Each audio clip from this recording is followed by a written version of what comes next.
a éclaté. Les péchés de Babylone se sont accumulés. Chaque jour que je vous parle, depuis quelques minutes, on a déjà fait des centaines d'avortements en France. On a fait des milliers d'avortements dans le monde. On a trompé les gens. On a volé leur argent. On les a mis dans la misère pour enrichir ceux qui sont déjà riches. On a mis les pauvres. Ces péchés s'accumulent. Mes amis, il n'y a pas une fraction de seconde où les mensonges ne montent pas contre le ciel. Mes amis, j'ai un ami qui m'a dit l'autre jour une chose absolument j'ai jamais oublié. Je vous le dis, je le répète, je l'avais déjà dit, je répète. Il m'a dit un jour, il y a un serviteur de Dieu qui a eu une vision et il était transporté, vous savez, un peu comme au ciel, Dieu lui montre quelque chose que nous pouvons comprendre là-haut. Même si le ciel n'est pas ça exactement, mais Dieu nous montre des choses qu'on peut comprendre avec des images que nous pouvons comprendre. Sinon, c'est impossible. Et cet homme est transporté là où il arrive dans un endroit. Il y avait un bruit incroyable. Un bruit incroyable. Et l'homme qui était là était très dérangé par le bruit. Il dit à l'ange qui l'accompagnait, mais c'est quoi ce bruit? C'est quoi ce bruit? Et l'ange lui répond, c'est pas des paroles. C'est toutes les pensées des hommes. C'est les pensées des hommes. Mes amis, si on savait le nombre de péchés qui sont en train de s'accumuler sur la montagne, là, Dieu dit, il faudra que ça s'arrête. Sortez du milieu d'elle, mon peuple. Ne restez pas dans l'exil. Mon Église, ne reste pas en exil enfermé, ma sœur. Ne reste pas enfermé. Quitte cette Babylone. Et ne participez pas à ces péchés. Ne participez pas. Nous ne pouvons plus participer. Il faudra prendre des devants. La nouvelle naissance est une chose, mais la volonté de ne pas retomber dans le péché en est une autre. C'est bien de dire je suis né de nouveau. C'est bien. Mais le fruit de l'esprit, c'est la maîtrise de soi. Vous savez ce qui manque dans l'église en exil? Vous savez l'église exilée, ce qui lui manque? C'est la maîtrise de soi. Il faut que nous soyons maîtrisés par le Saint-Esprit. L'apôtre Paul dit, je cours la course. Il dit, je tiens rudement ma chair en bride, afin de ne pas être rejeté après avoir prêché. Je vous dis la vérité. Est-ce que vous me comprenez? Est-ce que vous me suivez bien? Amen. Mes amis, nous étions au bord du fleuve et nous pleurions. Et nous pleurions en nous souvenant de Sion. Et nous avions accroché nos harpes. Vous savez ce que c'est la harpe? Un kinnor en hébreu. Kinnor. Écoutez bien ceci. Le secret du kinnor. Kinnor, c'est une harpe. La mer de Galilée s'appelle Yam Kinneret, la mer de la harpe. Parce que quand tu le regardes du dessus, elle a la forme d'une harpe. Et c'est avec la harpe que David produisait les sons qui louaient Dieu. Et c'est sur cette mer de la harpe que Jésus faisait des miracles. Amen. Mais oui. C'est sur cette mer de la harpe que Jésus faisait les miracles. Nous avions accroché nos harpes. Écoutez la tristesse du texte du peuple en exil. La tristesse d'Israël en exil. Nous étions assis au bord du fleuve et nous pleurions. On pleurait en se souvenant de Sion. Et au sol de la contrée, nous avions suspendu nos harpes. On n'avait même plus de quoi chanter. Mais la suite est absolument terrible. Écoutez ce texte d'une puissance incroyable. Et là, nos vainqueurs, c'est-à-dire les Babyloniens, ceux qui nous avaient vaincus, nous demandaient de chanter des chants. Mais enfin. Et nos oppresseurs, ils nous disaient, ayez de la joie. Mais est-ce que vous imaginez? Voilà que nos oppresseurs nous demandent de chanter des chants. Mais ils se foutent de qui? Ils se moquent de qui? De Dieu. Chantez-nous quelques de vos cantiques de Sion, nous disaient nos oppresseurs. Mais est-ce que tu te rends compte? Les oppresseurs, ils les voyaient tristes et ils disaient, mais chantez-nous quelques cantiques. On va bien rigoler. On va bien rigoler. Comment chanterions-nous les cantiques de l'Éternel? Comment les chanterions-nous sur une terre étrangère? Comment veux-tu louer ton Dieu si tu es en exil? Impossible. Tu ne peux pas louer Dieu dans ton exil comme tu le veux. Et il te demande encore de chanter des cantiques. Si je t'oublie, Jérusalem, que ma droite m'oublie. Mes amis, écoutez-moi. Si je t'oublie, Jérusalem. C'est terrible ce texte. Si je t'oublie, Jérusalem, que ma droite m'oublie, que ma langue s'attache à mon palais si je ne me souviens de toi, si je ne fais de Jérusalem le principal, pas le deuxième, pas le troisième, le principal sujet de ma joie.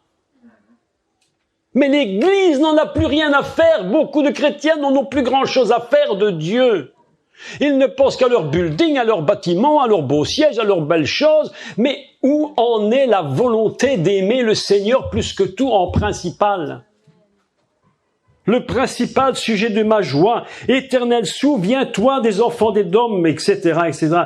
Fille de Babylone, la dévastée, qui te rendra l'appareil? Voilà un texte. Voilà un texte terrible. Terrible. Ce psaume 137 du roi David est en train de rappeler le peuple de Dieu. De rappeler le peuple de Dieu.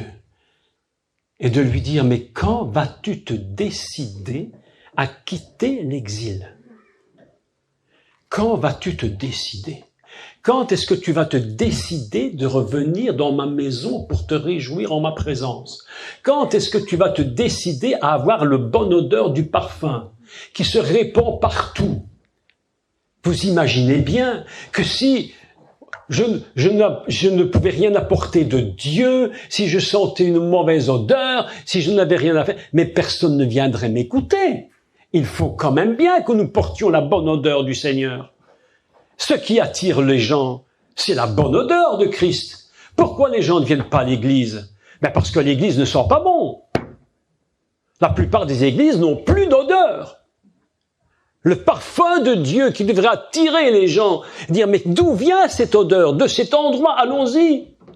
Mais mes amis, si l'église ne sent pas bon, comment veux-tu que les gens viennent?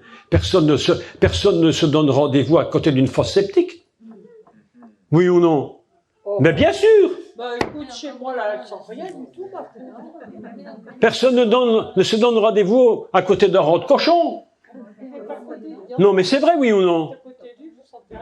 Quand on se rassemble dans un endroit qui est beau, éclairé, où il y a des choses qui sont agréables pour se donner rendez-vous. En général, quand on se donne un rendez-vous de business, on va dans un bel hôtel, on va pas dans l'hôtel du coin complètement minable. C'est là, on fait pas des affaires. Mais non, attends. Mes amis, l'Esprit de Dieu est en train de vous dire aujourd'hui, reviens, quitte ton exil. Quitte ton exil, arrête. Dieu t'appelle, il t'appelle. Fuyez, quittez Babylone, quittez, parce que ces péchés se sont accumulés jusqu'au ciel. Ils se sont accumulés. Écoutez le texte, écoutez ce que dit le texte. Babylone, elle est tombée, Babylone. Et il termine en disant, pourquoi elle est tombée? Parce que ses péchés se sont accumulés et que l'Éternel en a eu par-dessus la tête. C'était plus possible. C'est plus possible. Aujourd'hui, Dieu appelle son Église, il nous appelle, il nous dit, quitte l'exil, quitte tes affaires, arrête de pleurer, arrête de pendre ta harpe là-haut, reviens dans mon pays, prends ta harpe, prends l'harpe où on fait des miracles, la harpe où on chante les louanges, prends ta harpe, détache-la des sols, des contrées, reprends ta harpe, quitte le pays et retourne dans la terre que Dieu a promis. Dieu dit, reviens dans ma promesse, reviens dans la terre de la promesse. C'est pourquoi le peuple d'Israël pleurait Sion, parce que c'était l'endroit où Dieu avait dit, c'est de là que ma parole sortira, c'est de là que viendra mon salut. Et le peuple étant en exil, et il pleure, il se souvient, et il pleure. Et ses oppresseurs se moquent de lui. Il chante-nous des cantiques maintenant, mais pas n'importe quel, des cantiques de Sion. Voilà où en est l'Église. Voilà où en est beaucoup de gens dans l'Église. Ils vont à l'Église, mais leur vie est en exil, complètement exilée. Et le Seigneur vient. Écoutez, le Seigneur vient, il dit, il faut que je te rebâtisse, il faut que je te reconstruise, il faut que je refasse de toi quelqu'un de neuf. J'ai voulu te faire un vase qui réussissait et tu n'as pas voulu te laisser faire. Et comme tu ne voulais pas te laisser faire, le vase a raté entre mes mains. Est-ce que vous connaissez ce texte dans Jérémie? Écoutez ceci maintenant, je vais vous l'expliquer en hébreu. Parce que le texte hébraïque n'est pas le même qu'en français. La traduction française a été mal faite. Je vais vous relire en hébreu. Les traductions sont absolument impensables, impressionnantes. Dieu appelle son peuple d'Israël, il appelle son Église, il appelle ses enfants. Il n'appelle pas des chrétiens, il n'appelle pas des catholiques, il n'appelle pas des protestants, il n'appelle pas des pentecôtistes. Il appelle ses enfants. Amen. Ses enfants. Quand est-ce qu'on va cesser de toujours mettre des dénominations qui nous fatiguent la tête? Dieu ne vient pas chercher des dénominations, il vient chercher son épouse. C'est ça qu'il vient chercher. Ceux qu'il aime, ceux qui ont reconnu qu'il était l'époux, qui a donné sa vie pour l'épouse. C'est ça qu'il vient chercher. Écoutez ce qu'il dit. La parole fut adressée à Jérémie en ces mots. Lève-toi. Chapitre 18, Jérémie 18. Lève-toi. Déjà, koum. Koum, lève-toi. Koum. C'est beau comme mot, hein? C'est dynamique, hein? Koum. Lève-toi. Autrement dit, ça veut dire qu'il était assis. Quand tu veux changer les choses, il faut te lever. Si tu veux changer les choses, il faut te lever. Si tu veux pas te lever, tu restes où tu es. Les chrétiens prient toujours pour le réveil. Le réveil, moi je prie pas pour le réveil, parce que tu peux te réveiller et rester dans ton lit. Oui. Ah, je suis réveillé, je fais la grasse matinée. Je vous dis la vérité, beaucoup d'églises font la grasse matinée. Ils sont tellement dans la grasse matinée que maintenant avec Zoom, ils regardent les cultes dans leur lit. On met Zoom, ils regardent dans le lit. Grasse matinée. Bon, passons. Lève-toi, ne reste pas là où tu es. Descends dans la maison du potier. Écoutez bien le texte. Le potier, on appelle ça vaïtzer. On appelle ça, donc le vaïtzer, c'est un mot qui vient de tirer. Quand Dieu a dit vaïtzer Elohim, yotzer, c'est le potier. Celui qui tire. Yotzer, il tire de la terre et il va former quelque chose. Dieu nous a pris de la terre et il nous a formés. C'est ainsi qu'il a fait Adam. Il l'a tiré, il l'a formé. C'est pourquoi on appelle cela le potier yotzer, de la même racine hébraïque. Va dans la maison du potier. Et là, écoutez bien, et là, pas ailleurs, pas ailleurs. Il y a des gens qui doivent entendre la voix de Dieu, il faut être là où tu dois être pour entendre Dieu te parler. Si Dieu veut te parler et que tu ne vas pas où il te dit d'aller, tu n'entendras rien. Ou plutôt, tu entendras plein de choses qui ne sont pas les bonnes. Si tu veux entendre Dieu te parler, il faut que tu ailles dans le lieu où Dieu te dit d'aller. Sinon, tu n'entends rien. Ou que du n'importe quoi. Je te ferai descendre dans la maison du potier et là, je te ferai entendre mes paroles. Vous voyez bien qu'il y a un lieu pour entendre la voix de Dieu. D'accord ou non?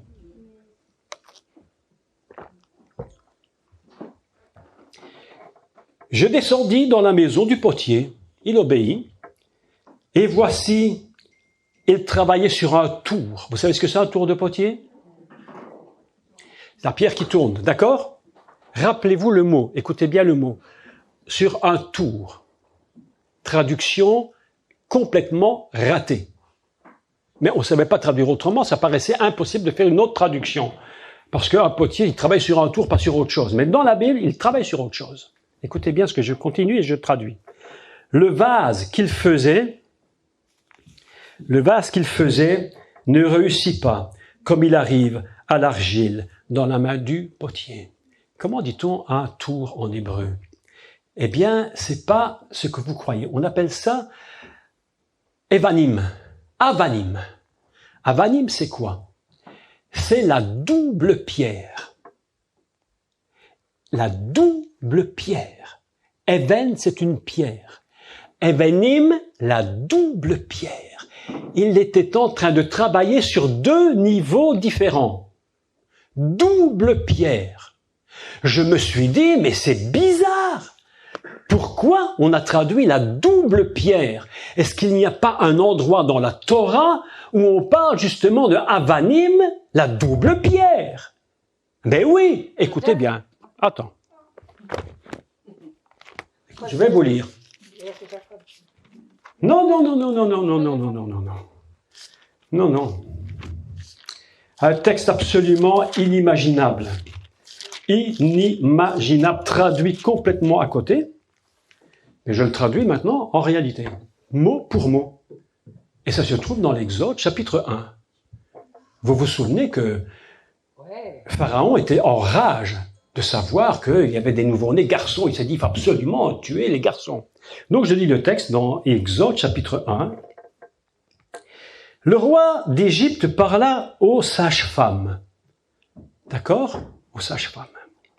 Des Hébreux. Des Hébreux. Retenez des Hébreux. Pas des sages-femmes, des Égyptiens. Des Hébreux. Très important. Parce que les sages-femmes des Hébreux, elles ont quelque chose de spécial que les sages-femmes d'Égyptiens n'ont pas. Le peuple de Dieu a toujours une dimension, écoutez-moi bien, je veux dire quelque chose qui va faire plaisir. Nous avons, nous, en Dieu, une dimension toujours au-dessus des autres. Je te dis la vérité. Nous avons toujours quelque chose en Dieu qui est au-dessus des autres. Regarde. C'est comme ça. Écoutez bien. Le roi, donc, d'Égypte parla aux sages-femmes des Hébreux. Nomma l'une Shifra et l'autre Poua. Je ne rentre pas dans les détails. Il leur dit, quand vous accoucherez les femmes des Hébreux, on est d'accord? Des Hébreux. Et que vous verrez les sièges, vous saurez si c'est un garçon ou une fille. Traduction complètement fausse. Quand vous verrez la double pierre, traduction exacte. Quand vous verrez, j'ai dit, mais Seigneur, mais qu'est-ce que c'est que cette histoire? Quand elles verront la double pierre, mais qu'est-ce que ça veut dire? Alors les femmes des Égyptiens avaient une connaissance spéciale. Les femmes des Hébreux avaient une connaissance spéciale. Elles avaient compris qu'il y avait deux types de niveaux d'engendrement. Deux pierres, une d'en haut et une d'en bas. La pierre d'en haut et la pierre d'en bas. Et c'est ainsi que le prophète dit au potier, je vais te faire un vase qui va être bâti sur deux dimensions. La pierre d'en haut, la double pierre en haut et la pierre en bas. Et alors on dit, mais les femmes des Égyptiens, les sages-femmes des Hébreux, mais elles ont menti. Quand elles ont dit, mais les sages-femmes, les femmes des Hébreux, elles sont beaucoup plus costauds et quand on arrive, elles ont déjà accouché. Mais pas du tout. Vous savez ce qu'elles ont fait? Elles ont considéré la naissance sur la pierre d'en haut et les autres l'avaient considérée sur la pierre d'en bas. Ainsi, nous devons toujours savoir d'où viennent nos engendrements. D'où viennent nos engendrements? Nos engendrements viennent d'abord de la pierre d'en haut. Et tant que tu ne seras pas sur le tour d'en haut, tu ne seras jamais sur le tour d'en bas. Et c'est pourquoi il est dit, voici, il travaillait sur la double pierre. Incroyable. Texte incroyable. Il travaille sur deux dimensions.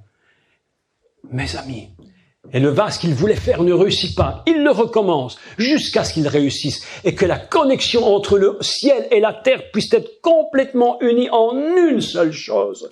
Une seule chose. L'Église de Dieu. Ces derniers temps, ces dernières dizaines d'années, c'est tellement bâti sur la pierre d'en bas sans penser à la pierre d'en haut. On s'est mis sur un tour et le Seigneur a voulu former une église. Et l'église qu'il a formée était tellement formée sur le bas en oubliant le haut. Et Dieu dit, il faut que je te ramène sur le véritable tour. Parce qu'il n'y a pas, vous savez mes amis, il faut que tu comprennes une chose. Les choses d'ici-bas n'existent que si les choses d'en haut existent. Lorsque Dieu créa Adam, il va le former en bas. Écoutez bien la double pierre de la Genèse. Parce que dans la Genèse, il y a une double pierre. Dans la Genèse, il y a deux mots hébreux qui sont deux pierres de fondement. La première pierre de fondement s'appelle bara, la création en haut. Et la pierre d'en bas s'appelle vaïtser, il l'a sorti. Mais avant de le sortir, il l'avait créé en haut. C'est pourquoi nous avons une double expression. Dieu a créé. Quand on parle de la création de Adam, il n'est pas une création terrestre, il est toujours une création céleste, divine. Mais lorsqu'on parle d'en bas, on parle que Dieu fait et que Dieu tire l'Adam. Il le tire de la terre et il le forme en bas. Mais d'abord, il est créé en haut. C'est ce qu'on appelle la double pierre. Avanim. Je descends dans la maison du potier. Et qu'est-ce que je vois? Un tourneur, un potier, qui est en train de faire un vase sur la double pierre. Texte littéralement traduit. Ainsi, vous comprenez que quand les sages-femmes des Hébreux ont dit que nos sages-femmes sont plus fortes que les femmes des Égyptiens, ce que je ne crois pas un mot d'ailleurs, je ne vois pas pourquoi elles auraient été plus vite, accouchées plus vite que les Égyptiens, il n'y a aucune raison. C'est simplement parce que, en fait, on a l'impression qu'elles ont menti à Pharaon. Mais en fait, qu'est-ce qu'elles ont dit? Et que Pharaon n'a pas pu comprendre. Et ses serviteurs n'ont pas compris. Qu'est-ce qu'elles ont dit? Nous avons compris que les femmes des Hébreux, elles accouchent sur la pierre d'en haut avant d'accoucher sur la pierre d'en bas. Mais c'est pas la conception? Nulle part. Non, mais ce n'est Oui. pas l'équivalent de la conception. La conception, c'est la pierre d'en bas. Bah, La pierre de la chair, d'en bas. Mais la pierre d'en haut, c'est autre chose. La pierre d'en haut, c'est pas la conception de la chair. C'est une conception complètement céleste. Je vais vous dire un secret. Je vais vous dire un secret. On ne gagne jamais les âmes en bas si on ne les a pas gagnées en haut avant. Aucun évangéliste ne gagne une âme en bas si d'abord il ne l'a pas gagnée en haut. Impossible. Pourquoi croyez-vous que Finney avait une telle puissance dans le ministère d'évangélisation? Parce que d'abord, il pleurait, il gémissait devant Dieu pendant des heures avant les réunions. Il se tenait devant Dieu tout seul dans la forêt, il hurlait. Les gens l'ont entendu hurler pour les âmes. Pourquoi? Vous savez pourquoi? Parce qu'avant de les engendrer en bas, il les engendrait en haut. C'est le secret. On ne gagne rien en bas si nous ne gagnons rien en haut. Ça s'appelle, bibliquement, la double pierre. On ne peut pas, c'est impossible de gagner en bas si d'abord nous ne gagnons pas en haut. C'est absolument impossible. Avant, j'ai entendu un jour un pasteur, mais comment est-ce possible? Mais comment c'est possible? Un pasteur qui croyait qu'il était évangéliste, et il haranguait les gens. Il leur disait publiquement, vous êtes tous des sales pourris, des pécheurs pourris, vous ne valez, et je passe les pires mots qu'il disait, je passe les pires mots que tout. Et cet homme croyait, il était étonné que personne ne se donne au Seigneur. Mes amis, portez en nous les âmes d'en haut. Portez en nous les âmes d'en haut. Quand tu vois un pécheur, ne regarde pas son état de péché. Regarde en haut comment tu peux le faire naître en haut. Parce que si tu ne le fais pas naître en haut avant, si tu ne vois pas, si tu te trouves devant une foule, mais que tu ne vois que des pécheurs perdus, mais tu ne vas jamais les gagner. Qu'est-ce que tu dois voir devant une foule? C'est les pécheurs sauvés par grâce. C'est-à-dire la vision de Dieu là-haut, oui ou non? Et c'est ainsi que ça se passe. Je ne peux gagner aucune personne à Jésus. Si tu peux gagner des chrétiens, tu peux gagner des baptistes, des pentecôtistes, des protestants, des catholiques, des luthériens, tout ce que tu veux, des méthodistes et des revivalistes, et tout ce que tu veux, tu vas les gagner. Mais si tu veux vraiment gagner une âme au Seigneur, il faut la faire naître au ciel avant de la faire naître sur la terre. Écoutez-moi bien, je vous dis la vérité. Pourquoi tant de chrétiens sont-ils encore en exil en Babylone? Parce qu'ils sont toujours en bas et jamais en haut. Jamais en haut. Ils sont toujours là en train de se plaindre en bas. Quand tu vois tous ces gens se lamenter à longueur d'année, faisant la file devant les bureaux des pasteurs, des missionnaires, à longueur d'année, ils ne s'en sortiront jamais. Pourquoi ne s'en sortiront-ils jamais? Parce qu'ils ne sont que bâtis sur la pierre d'en bas. Ils ont oublié qu'il y avait quelque chose en haut. Alors ils deviennent les purs assistés. Les exilés sont des assistés perpétuels. Fatiguent tout le monde. Ils se fatiguent eux-mêmes et s'en rendent même pas compte. Ils s'épuisent. Les églises se vident. Pourquoi les églises se vident? Parce qu'ils ne trouvent plus rien. eux-mêmes n'apportent rien. Je vous appelle aujourd'hui, vous, on n'est pas nombreux, mais c'est un message tellement vrai ce que je vous annonce aujourd'hui. Quittez votre exil si vous y êtes. Quittez votre exil. Allez chercher vos harpes qui sont suspendues au sol des contrées. Allez chercher vos harpes, ne pleure pas.